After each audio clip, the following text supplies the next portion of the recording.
asalaamaaleykum wa rahmatullah. nu dikk ci ndénkaane sëriñ bi ci téereb silkul jawaahir. ba tey sëriñ baa ngi wax ci diggante borom xam-xam ak buur la mën a juddoo ci seenub jaxasoo.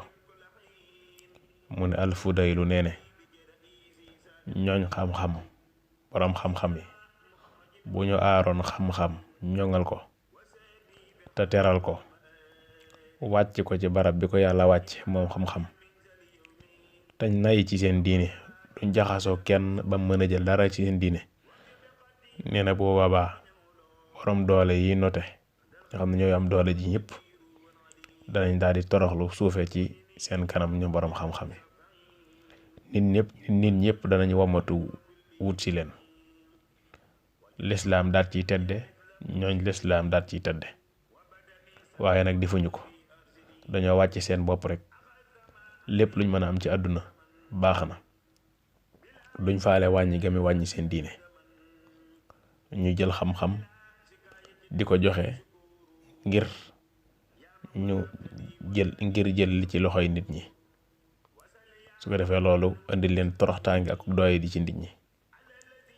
Haaruna Rashid nga xam ne nekkoon na buuru jullit ñi ba imaam Malik bindee téereb Muwatta bi nga ko taalifee ba noppi, Haaruna Rashid dafa yónnee ne ko nee leen ko na fi ñëw dégtal ma dégg Muwatta. ba ndaw la demee imaam Malik ne ko xam-xam dañ koy fekki waaye du fekkee. ne ko yow amirul muminin bul doon ki njëkk sippi xam-xam ba yàlla di la sippi, maanaam ki njëkk a wàcce xam-xam ci barab bu suufe ba yàlla di la wàcce ci barab bu suufe. al imam Buxaari yi mi nga xam ne moo def saxiixul Buxaari yi ba mu ca noppee muy téereb xaddis bu mag, kilifa ak Buxaara dafa yónnee ne ko nee leen ko na ñëw dégtal ma saxiix boobu ma dégg. al imam Buxaari ne ko man de duma toroxal xam-xam te duma dem ci buntu buur yi. ndegam danga am aajo ci man dangay ñëw ci sama jàkka wala nga ñëw ci sama kër.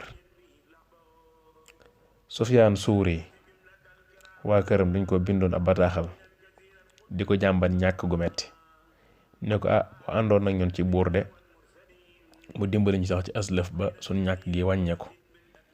dañu leen waat naa ci yàlla ne àdduna yàlla mi ko moom sax duma ko laaj, duma ko ñaan, kon naka laa koy ñaanee koo xam ne, naka laa koy laaje koo xam ne sax moom faru ko moom. kon ñooñu ñu matal roy lañ, ñuy boromi xam-xam yu doon daw lool li ci loxoy buur. al imam Malik, al imam Buxaari, Sufyaan Suuri. kon loolu mooy sunu dénkaanal tey. wassalaamu aleykum wa rahmatullahi wa barakaatu.